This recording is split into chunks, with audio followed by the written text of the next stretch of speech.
Well, welcome back to the Garden of Gone here, outside the Trinity room here. Another episode of the Mosaic of Broken Dreams.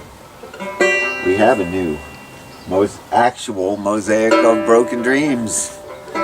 I've been kind of out of commission. I have rarely been so taken by the Holy Ghost, as they say, for it's been 2 months. 2 months of nose to the grindstone work, like every little tile. I kept grinding them and sticking them in and moving them around, and I knew at some point, you're over the hump. You have a masterpiece on your hand. It's like you got a whale on the line, and it's like, oh man, don't let go. And yet it's exhausting. It's terrible for my friends, my church people, the preacher, my wife. I hardly ate, I hardly slept. I woke up every morning at dawn. I was out here in the gray light of dawn, studying the tiles, carving the grooves. I learned to draw with a diamond tile saw. I could draw plants and whatever into the tiles. I had to match them. Well, I just knew I had a masterpiece. I don't know why this happens. The Holy Ghost gets hold of you. It's not you. Well, E.E. Cummings once said the hardest part about being a poet is that most days you're not a poet. You wake up and you're a failed poet or an ex-poet. Failed poet, ex-poet, ex-poet. You go talk about your poetry, you sign your poetry books, you're an ex-poet. And then 1 in a million days you're actual poet. I was an artist or something. The Holy Ghost made me do this for days and days and days until just Monday. I hung it up on the wall. I took it out. I had to get it out of the shop. I was beat. It's just like a horse that had been ridden and ridden and ridden until there was hardly anything left. The tell my horse, as they say, when it's the old word, enthusiasm. Enter Zeus, enthusiasm, possessed by the gods. The Holy Ghost makes you do stuff you didn't know you had in you. And these have ghosts. The toy cars have ghosts. The bells, the cups, the symbols of evil. And yet there's Joseph and Mary. No room for them. Go sleep with the animals and the car parts. And there's, up in the tower, King Herod with the wise men. There they are. There's the star in the sky pointing to. And one of the wise men goes up on the roof and says, "Hey guys, come on out. You should really be looking at the star." And King Herod says, "Let's gaze into my crystal ball. I've just bought my new crystal ball." Nobody wants to go up on the roof and look at the stars. And yet there's Balthazar telling him, "But there's a new Messiah. The new Messiah will be born." And Herod is like, "New Messiah, King of the Jews? Tell me more, tell me more, tell me more." Meanwhile, the school buses come and dump the kids who want to take pictures of the cathedral, and the gangsters come in there. I guess those are the Pharisees. They're the gangsters coming in their limos and their sports cars. And suddenly Joseph and Mary realize they're in the bad part of town. They're down in the bad part of town with the old beat-up Mustangs. And of course, car doors. We know about car doors. That's John Lennon, who said, dying is just like getting out of a car. So here's Jesus, man. He's going to get in a car and get right out. The devil, there's everything. I don't even know. I don't know what's in here. I just know that this is, well, one of my friends said, Leland Lubinsky said, "Well, I wish I had a reason to get up every morning and jump out of bed and do stuff." And I'm like, well, not really. You don't really want that. Really, the Holy Ghost, if he wants to hunt you down, he will hunt you down. Do not ask for it. People think, oh, someday I want the Holy Ghost to take possession of me and I can talk to the spirit world. No, I just spent 2 months in the spirit world, and now it's like, I need some psychiatric care to recover. Luckily I have good doctors and a good wife, and I ignored my garden. It's like I pray. I'm back. I've got to clean up my garden, pray for deliverance. But here it is. I don't, God made me do this, and it costs. It costs you in, I don't know, in energy and blood. And while I was making it, I felt like I was in a barrel headed for Niagara Falls, like locked in a barrel. And this is my last will and testament. I could hear the roar of Niagara Falls, and the barrel I was in was not going to make it over the falls. That's like, that's just death. I mean, I could hear death like right next door. Sometimes, really knocking on heaven's door. It was, and yet I knew I would survive. And now that it's over, well, already, Susan said, "You're an artist." And I said, "No, already I'm an ex-artist. I'm just a curator." I sit here with I actually have tools. I can't stop. I have a safety pin. This is one of the last diaper pins I used on my son Alexander. Little goofy diaper pin. I almost put it in the Mosaic, but no.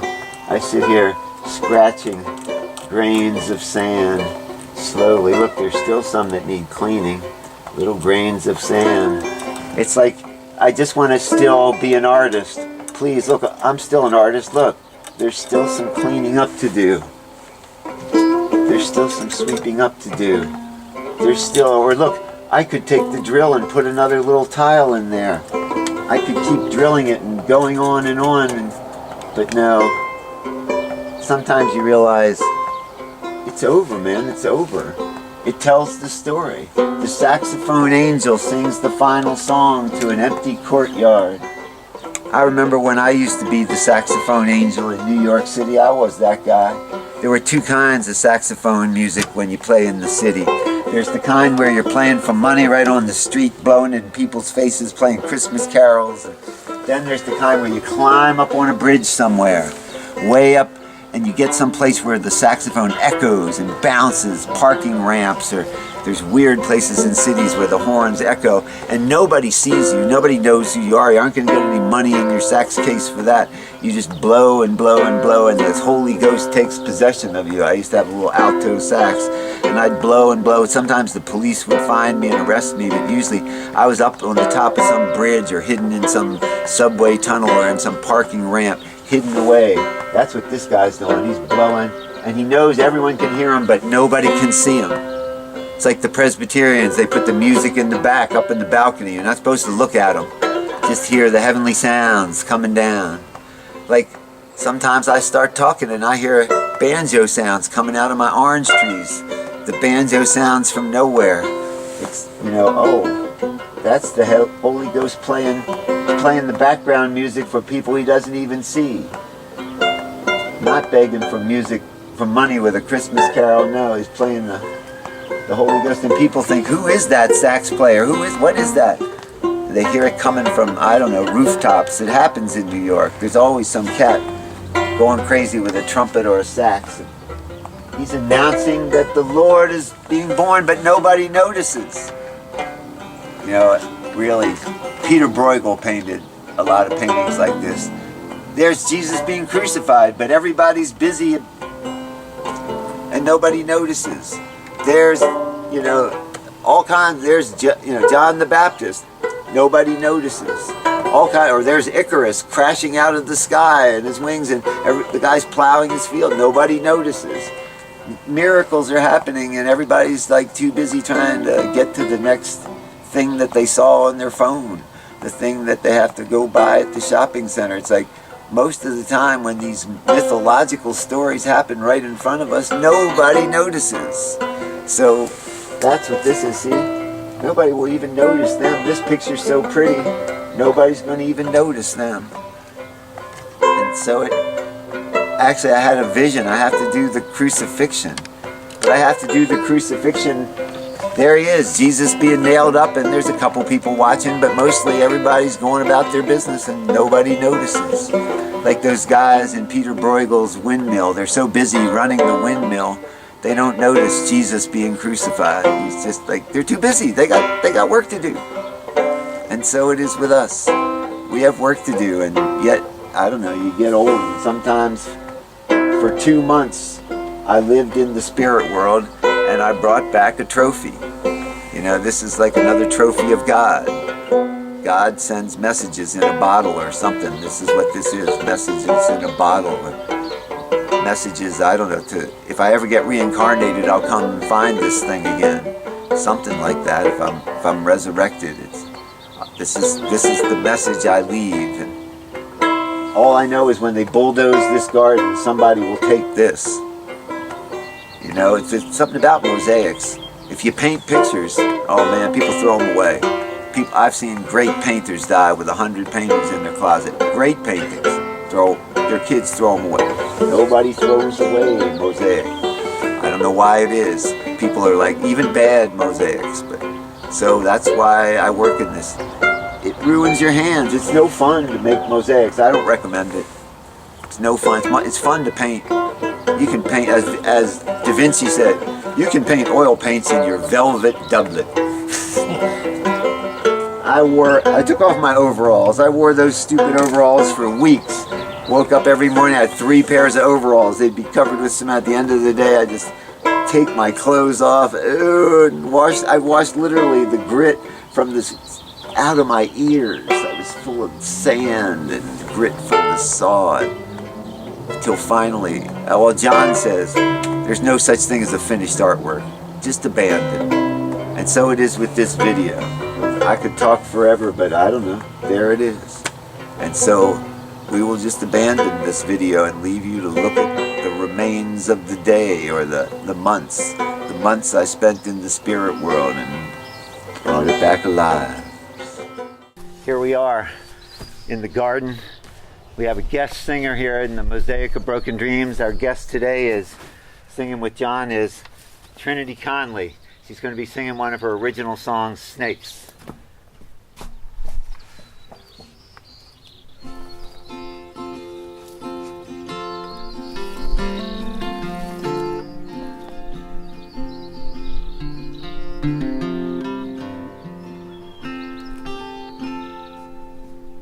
What started off as a bet with God that life could be a game, but that got weird and we had to lie.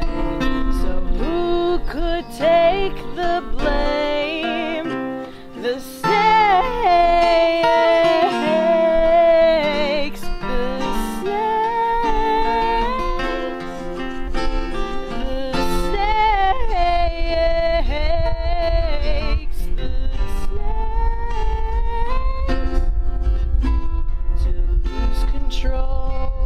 smoke a bowl in the desert of disgrace.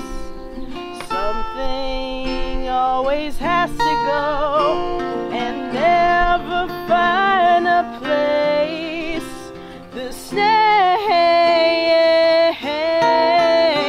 the snakes, the snakes, the snakes. I'm fishing for the reason why they're treated like the plague.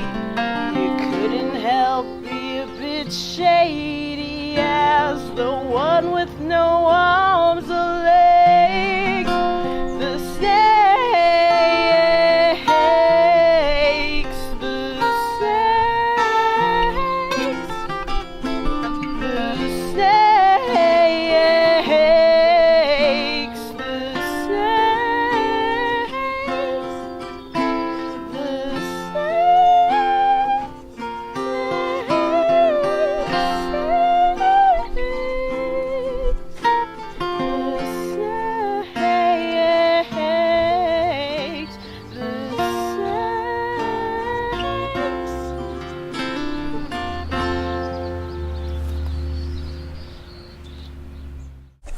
And we're back with John McGill and Trinity Conley for, what's the song?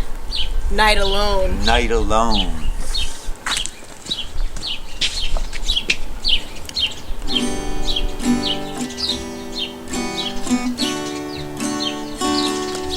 It's a cold night alone without you, silent as a stone. All the horses ride the storm without knowing when they'll see the call. Days in the valley don't count for much.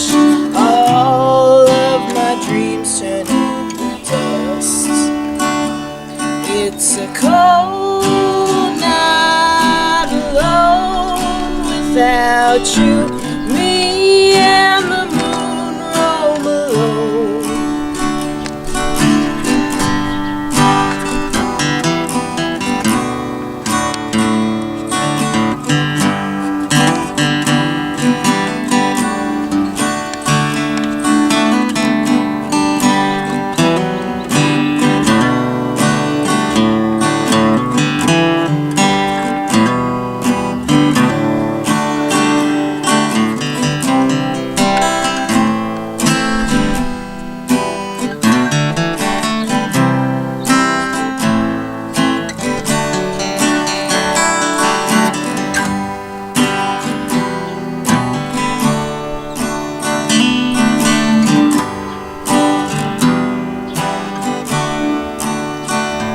It's a cold night alone without you. Me and the moon roam alone. All right, we're back here in the Mosaic of Broken Dreams, out here in the Garden of Gone Cats with Trinity Conley once again, and overtime and underpaid. That's how she's feeling it today. Take it away. Okay.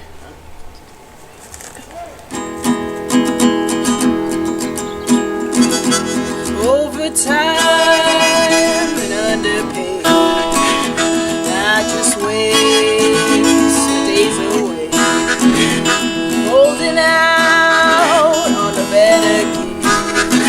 But I'll be damned if I don't finish. Overtime and underpaid.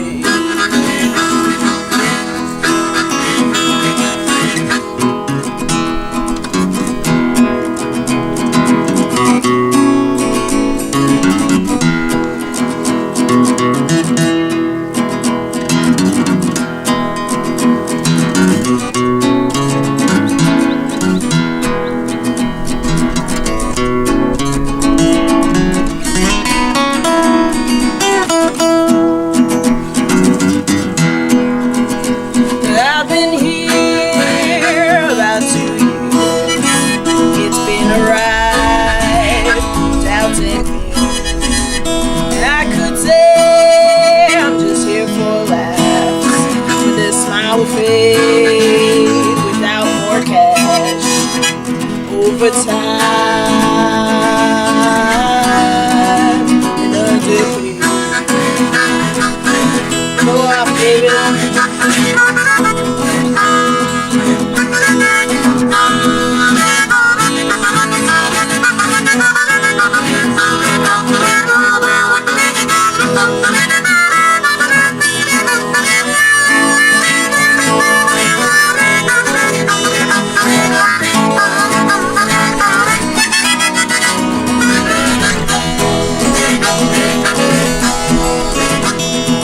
Overtime and underpaid. I guess I'll stay another day. I could say that it's not all bad, but this minimum wage has got me mad. Overtime